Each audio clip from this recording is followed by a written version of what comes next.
The Twilight Saga is finally over. We'll never have to see another one. At least until Taylor Lautner discovers that nobody cares about him when he's not a beefcake lichen and comes crawling back to say yes to a Jacob spin-off series. But just because we haven't seen the end of Twilight doesn't mean we've seen, well, the end of Twilight. See, Twilight as a Hollywood phenomenon was never just about all the money the movies themselves were raking in. It was about Hollywood waking up to the notion that the techniques they'd been using to vacuum money from the wallets of adolescent boys could, with the right material, be just as effective at targeting the wallets of adolescent girls.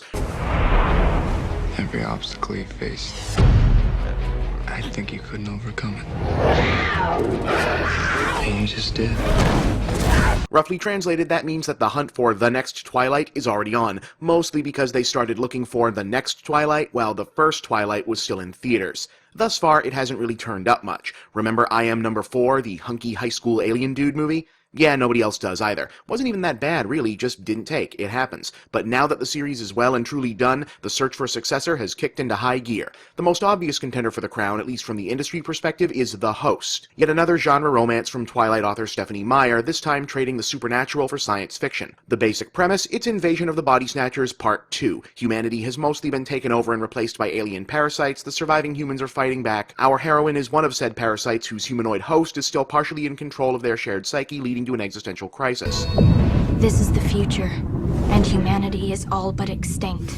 We have been invaded by another species who erase our minds to take our bodies.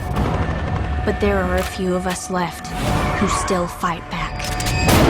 Honestly, the only reason I can see for anyone to be looking forward to this other than those with money invested in it is that the writing and directing duties fell to one Andrew Niccol, who pretty much hits it out of the park every time he's tackled science fiction. So this might actually work. But apart from the nominal romance, the only connection the host has to Twilight is coming from the same terrible writer. On the more direct "we're making this because it's a lot like Twilight" track, we've got Beautiful Creatures, the first book in the Castor Chronicles series, which gives the Twilight formula a gender inversion. This time it's a lonely young man who falls for the local mystery girl who turns out to be a superhuman magic user whose apparently inbuilt allegiance to good or evil has yet to be determined. It has begun. She's already closer to the dark than I was! I want you out of here!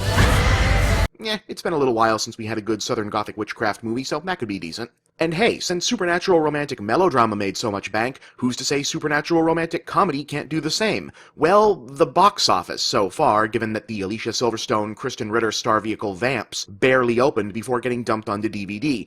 But whatever, because you're getting a zombie romantic comedy regardless in Warm Bodies, in which a zombie boy falls for a human girl and they try to convince the good, still somewhat sentient zombies and the human survivors to team up and fight the more bad feral zombies.